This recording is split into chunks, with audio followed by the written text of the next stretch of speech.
They called the lacuna the end of the map, not the end of space. Space doesn't end, as anyone who's spent real time in the dark can tell you. But the end of the map, yes. The place where the Consortium's cartographers had drawn their last precise notation, logged their last transit corridor, filed their last navigational claim, and then simply stopped. Declared the region void of interest, a dead shelf, a stretch of distorted space where the transit mathematics refused to resolve cleanly, where the fold geometries were wrong, in ways the Consortium's models didn't have a column for, and where, most importantly, there was nothing worth owning. Spent 11 years in that nothing. My name is Sly Mercer. I'm telling you this from a chair in a room that has heat and pressure and coffee going cold beside my right hand, so you already know I made it out. That's not the story. The story is what came through the door after me, and what it cost everyone on both sides of it to find out what was on the other side. Let me back up. The Consortium is not what you'd call a military force. That's the first thing you have to understand. It took humanity's best analysts about 40 years to understand it properly, because we kept looking for the soldiers. We kept trying to find the admirals, the battle doctrine, the chain of command. It's not there. Consortium doesn't conquer the way a conquering species would. It files, it catalogs, it extends its survey corridors into a region, registers every inhabitable body, every viable resource deposit, every transit lane and gravitational sweet spot, and assigns each one an administrative designation. Then it taxes it.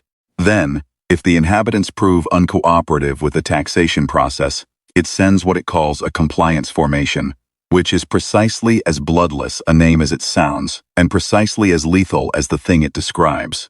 What makes the Consortium alien, genuinely alien, not just culturally unfamiliar but structurally incomprehensible, is that their cognition is ledger-based. The beings who run the administrative core are not biological in any sense we recognize. They are pattern-maintained processes running inside crystalline matrices that think in terms of entries and balances. Reality to them is a set of registered objects. An object that is not registered does not exist in any meaningful operational sense. It might physically occupy space, but if it is not in the ledger, the Consortium's command architecture will not route resources to address it, will not assign compliance protocols to manage it, and will not, critically, perceive it as a threat worth modeling. This is not stupidity. Don't make that mistake. The Consortium had cataloged and absorbed 11,000 inhabited systems before humanity's first survey ship ever left the solar neighborhood. They are not stupid. They are thorough. They are comprehensive. They have been building their ledger for 800,000 years, and in that time, almost nothing has surprised them. Almost. The fold at the lacuna's heart was first identified by a human mathematician named Yukiko Strand, working with survey data we'd obtained through channels the Consortium would have considered irregular. About 43 years after first contact, Yukiko didn't call it a trapdoor. She called it a topological discontinuity in the survey corridor fabric, which is accurate but doesn't sing. What she'd found was a seam, a place where two layers of fold space pressed against each other without merging, creating a boundary that the Consortium's survey instruments read as interference noise and discarded. Their instruments were designed to find registered transit corridors. They were not designed to find a door between layers because, as far as their models were concerned, there was only one layer. Yukiko died before she saw what her discovery made possible. I want you to remember her name, Yukiko Strand. She never left a research station the size of a warehouse in a belt that smelled of recycled air and machine oil, and she figured out the thing that saved what was left of us. The Consortium absorbed humanity's outer colonies in what they filed as a Category 4 administrative expansion. No declaration of war, no ultimatum we were given time to respond to. A survey corridor opened at the edge of our settled space. A compliance formation arrived at the first colony, and by the time word reached Earth's defense councils, 800,000 people were registered as taxable population units in a database we had no access to. The remaining human settlements were given the option to self-register and submit to taxation protocol, or be designated non-compliant. Most registered. I don't blame them. You don't fight a filing system with rifles. The ones who didn't register pulled back, deeper and deeper into the regions the Consortium hadn't catalogued yet, buying time in the same way a mouse buys time by staying inside the wall. And the furthest back we went, was the lacuna, the dead zone, place the Consortium's cartographers had stopped, because on the other side of Yukiko Strand's trapdoor, there was room. I won't tell you it was comfortable. 200 years of human habitation in a fold layer, the Consortium's instruments couldn't read, means 200 years of building everything yourself. From raw, feedstock, and salvage, and whatever could be run through the door, in small enough pieces that the door's transit tolerances would accept it. It means 200 years of engineering problems that make conventional spaceflight look like a footpath. It means generations of people who were born in the dark, and built things in the dark, and died in the dark, and passed what they'd built to their children, who kept building. They built was a fleet, not a diplomatic mission, not a colony ship program, a fleet. The people who went through that door understood what they were doing and why. They understood that the only way to ever come back through it was to come back with something the Consortium's ledgers didn't have a column for. Something that couldn't be filed. Something that, when the compliance formations arrived to finish the job they'd started 2 centuries ago, would show up on their instruments as a category error. Because it came from a layer of reality that wasn't supposed to be accessible, carrying weapons the Consortium had never registered, flying under a designation their databases had never seen. They called it the Ghost Fleet, not officially. Officially, the fleet didn't have a name at all, because naming it would mean putting it in a document, and documents leak. They called it that among themselves, in the shorthand of people who'd been living in a rumor for their entire lives. I was one of the scouts.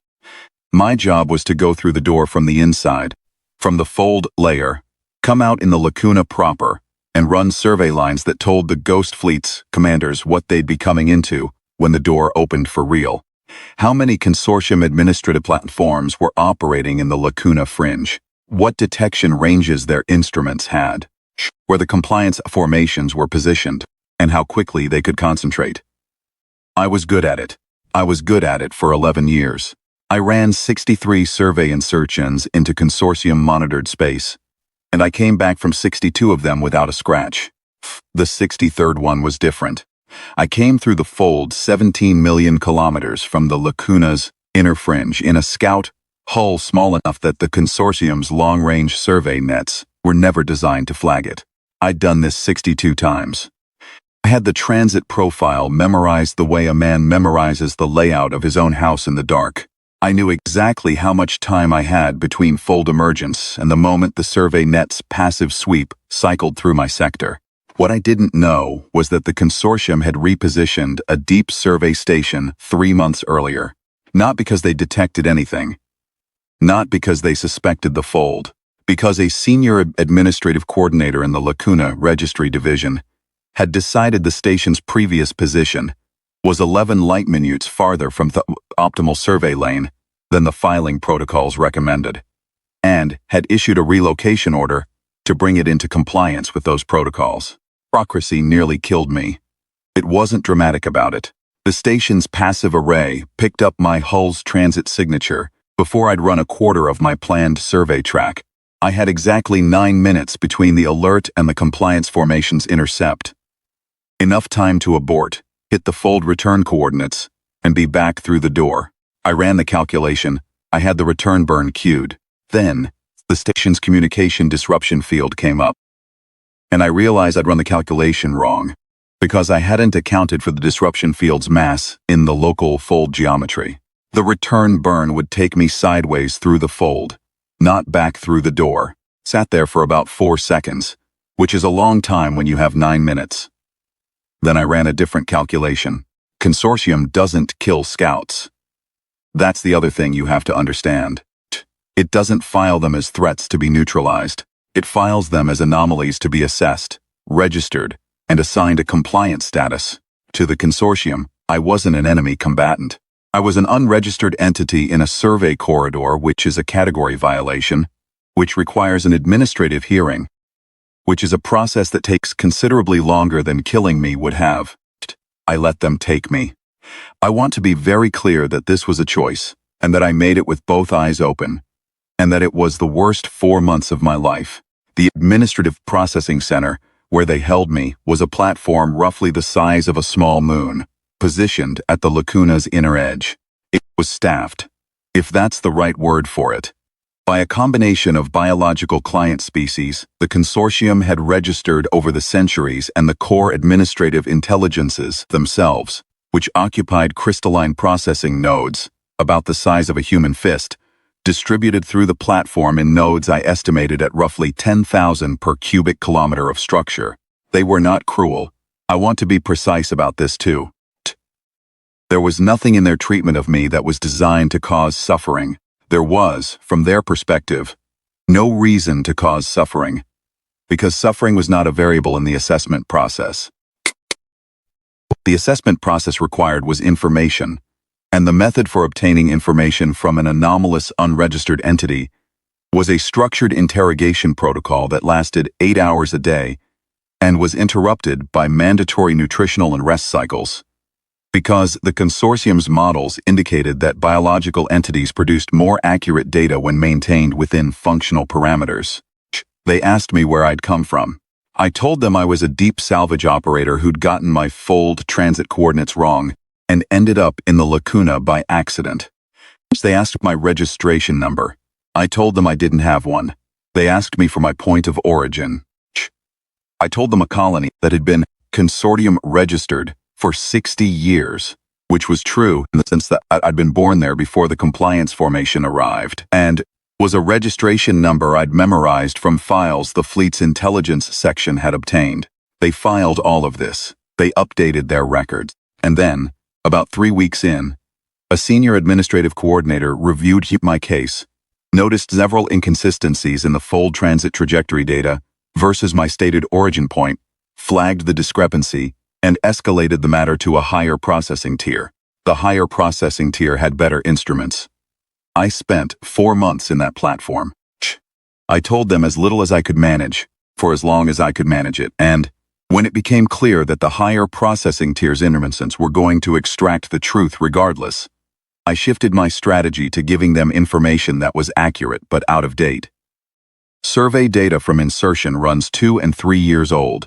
Fold transit profiles from corridors the fleet had already abandoned.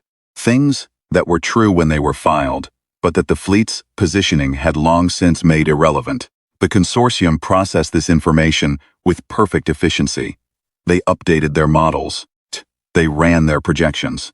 And the projections told them that there was a small human enclave operating in a fold layer adjacent to the lacuna, probably numbering no more than a few thousand individuals in salvage-scale vessels, representing a minor Category 7 compliance anomaly.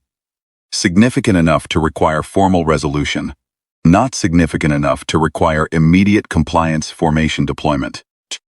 They were off by several orders of magnitude, in a direction that would have required them to have a column in their ledger for what the Ghost Fleet actually was. They didn't have that column. That was the point. Here is what the Consortium had in their records about humanity by the time I sat in that processing center. 11,000 registered population units on 8 former colony worlds, all in full compliance with taxation protocol, behavioral index within acceptable variance, productive output rated satisfactory. A small resource-limited species in the early stages of administrative integration. Modest technological base. No registered military force. No record of organized resistance to the compliance formation actions conducted 200 years ago. Category 2 developmental classification. Projected integration timeline approximately 300 years to full assimilation. Here is what they did not have in their records. The Ghost Fleet. 200 years of engineers working in a fold layer that didn't appear in any survey database, with access to every scrap of Consortium technology that human intelligence operatives had managed to pull apart and analyze, plus 200 years of improvements made by people who had a specific and personal motivation to improve them, 200 years of warship construction in conditions that would have broken a less stubborn species, with a production philosophy that could be summarized in 4 words: build it to last. The Ghost Fleet did not look like what the Consortium expected human vessels to look like, because the Consortium's model of human vessels was based on the survey ships and colony transports from 2 centuries ago. The Ghost Fleet looked like what you build when you have 200 years and a reason. The flagship was a vessel the engineers had designated the Strand, named for Yukiko because the people in that fold layer remembered their dead and put their names on things. The Strand was 4 kilometers of layered hull plating that had been recycled, refabricated, and rebuilt so many times that its metallurgical signature wouldn't match any registered alloy in any consortium database. Its weapon systems ran on principles that human physicists had derived from consortium technology and then taken 3 generations further. Its fold transit drive could thread a corridor that the consortium's instruments would read as noise. Because it had been specifically designed to operate inside the interference patterns that the consortium's survey nets were set to ignore, the Strand led 47 capital ships and 230 smaller vessels. The consortium's Category 7 anomaly assessment had modeled for a salvage flotilla of maybe 12. I didn't know the timetable. I knew it was coming. I had no way to know when. Change the calculus was not anything I did. What changed it was the consortium's own administrative process catching up with itself. 4 months after my capture, the senior coordinator who'd escalated my case finalized her assessment and filed a recommendation. The Category 7 anomaly in the lacuna-adjacent fold layer represented a non-compliant population group requiring formal registration action. She recommended deploying a standard compliance formation to the lacuna fringe to conduct a registration sweep of the fold layer access points, with the expectation that a group of salvage-scale vessels would surrender their unregistered status without organized resistance. The recommendation was filed on a Tuesday. Administrative confirmation came back Thursday. The compliance formation was scheduled for deployment in 60 days. They told me this, not as a revelation, as a courtesy, as part of the final phase of my processing. I had been assessed, registered, assigned a compliance status. The administrative process was complete. I was now a registered entity, Category 4, Compliance Anomaly, scheduled for transfer to a registered facility pending behavioral integration.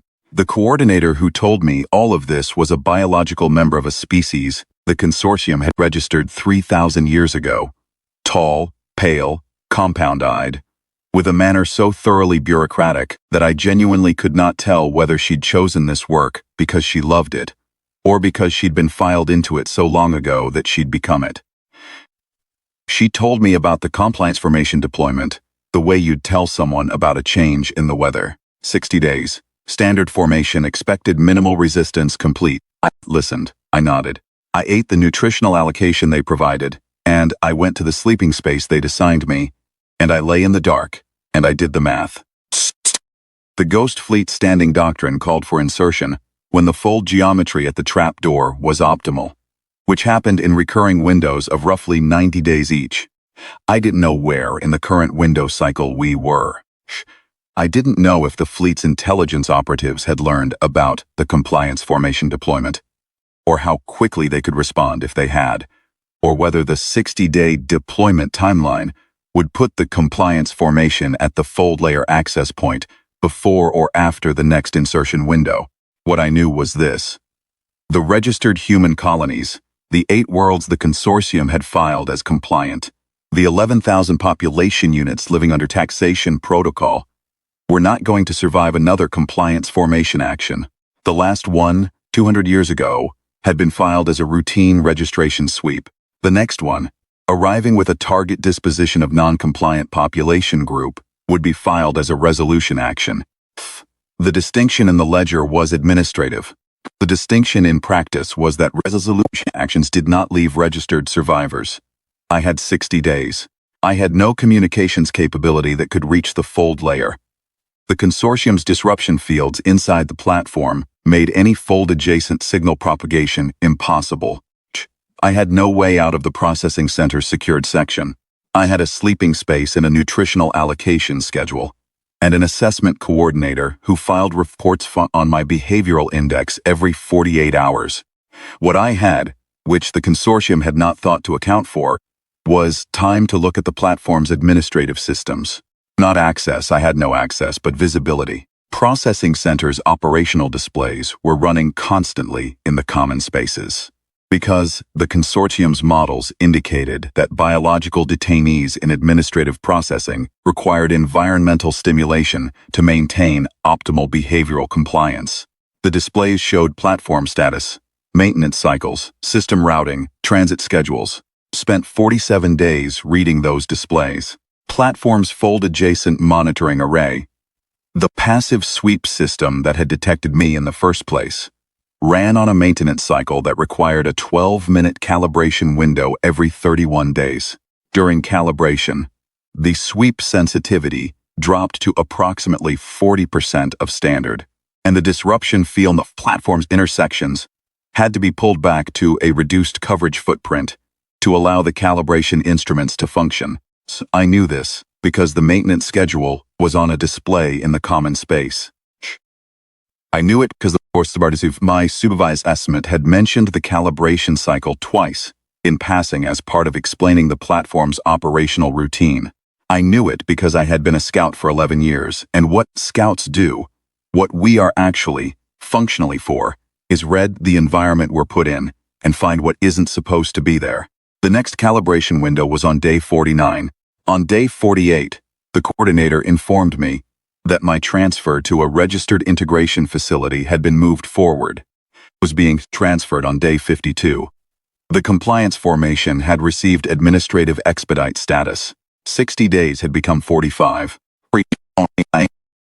40 platform time. During the 12-minute calibration window, I broadcast a fold-adjacent signal on a frequency that no consortium communication system would have recognized as a signal. Because it wasn't one. It was a transit geometry distortion pulse, the kind that gets generated naturally by fold layer instability, and it would read on a consortium passive array as noise. To the Ghost Fleet's signal interpretation system, which had been designed by people who'd had 200 years to figure out how to hide messages inside noise. It would read as coordinates, timing, and a single word. The word was now. I didn't know if anyone received it. I didn't know if the geometry was right for the signal to reach the fold layer access point. I didn't know if the fleet was positioned anywhere near the access point, or if the insertion window was open, or if 200 years of preparation had all been timed to a moment I'd missed by 48 hours. I went back to my sleeping space. I ate my nutritional allocation. I let the coordinator file her behavioral index report. I watched the compliance formation's transit authorization get posted on the status display. Departure logged for 45 days from now. 31 hours later, the platform shook. Not an explosion. I want to be exact about this. Not a weapon impact. The platform shook the way a structure shakes when something massive transits fold space at close range. The way you feel it in your back teeth. A subharmonic vibration that the inner ear can't quite categorize. That the body processes as wrong before the brain has time to name the frequency. Every biological entity in the common space stopped what they were doing. The displays flickered. 3 of the consortium's crystalline processing nodes, the administrative intelligences in their fist-sized housings, went briefly dark. Then the platform's long-range array came back online and started filing alerts. I watched the display from across the common space. I watched the consortium's instruments try to process what they were detecting and fail, and try again, and fail differently. I watched the alert categories scroll through every classification in the compliance formation emergency protocol and find none of them adequate. I watched a senior administrative intelligence, the kind that only activates for Category 1 events, the kind the platform had apparently never needed before, come online and begin querying the array for clarification. The array sent back 47 capital class vessels, 230 support and combat hulls, Virgin Corridor, unregistered fold layer, lacuna fringe, dimensional stratum not in survey database, vessel identification, no match in registry, weapon signatures, no classification available, speed and heading, direct approach, lacuna administrative platform cluster, estimated contact in 4 hours, 17 minutes, no match in registry. That's what got them. You have to understand. The consortium had been building its registry for 800,000 years. It contained every vessel class from every species they had ever contacted, surveyed, absorbed, or destroyed. It had columns for things humanity hadn't imagined yet, and classifications for weapon systems that predated human civilization by geological epochs. And none of it had a line for the Ghost Fleet. Because the Ghost Fleet had been built in a fold layer that didn't exist in any database, by a species the Consortium had filed as too small to matter, using 200 years of accumulated rage and ingenuity, and the most specific motivation available to any sentient being: the protection of people they loved. No match in registry, the three words that ended the Consortium's model of reality. They tried to contact the fleet. The Consortium's communication protocols had 17 standard approaches for initiating administrative dialogue with an unregistered vessel group. They ran through all 17 in the first 90 minutes. The Ghost Fleet did not respond, because the Ghost Fleet was not interested in dialogue, and because the fleet's communication officers had been briefed for exactly this silence. Every minute of non-response was a minute. The compliance or transact authorization was sitting on a display, active and counting down. I watched the platform's administrative intelligences try to categorize the approaching fleet and fail, and try to file an emergency designation and fail, and try to query adjacent platforms for precedent and fail. I watched the biological staff, the pale compound-eyed coordinator, the maintenance technicians, the processing clerks, receive the alerts and stand very still in the way that beings stand still when the world they've been operating in turns out to have had a different weight than they thought. 2 hours into the approach, the strand came in close enough for the platform's optical sensors to resolve her hull. 4 kilometers of recycled alloy, scorched by 2 centuries of fold transit stress, armored in plating that had been fabricated and refabricated by hands I would never know the names of. Engine ports running warm orange along her flanks, 200 of them, and each one was a light that someone had built. Each one was a shift and a weld and a calculation and a family eating a meal together before someone went back to work. The hull was not clean. It had not been designed to be clean. It was dense and massive and wrong in the specific way that things are wrong when they were built to survive and not to impress. Behind the strand, the rest of the fleet emerged from the fold layer in formation. Not parade formation, not ceremonial arrival, but the close-spaced combat formation that the fleet's officers had drilled for 2 generations, because they had known, always known, that when this door opened it would not be for diplomacy. The platform's senior administrative intelligence filed the event as Category Undefined. There was no Category Undefined in the Consortium's filing system. The system generated an error. The error propagated upward through 4 processing tiers. 4th tier attempted to create a new category, failed due to an authorization loop in the creation protocol, and defaulted to pending further classification.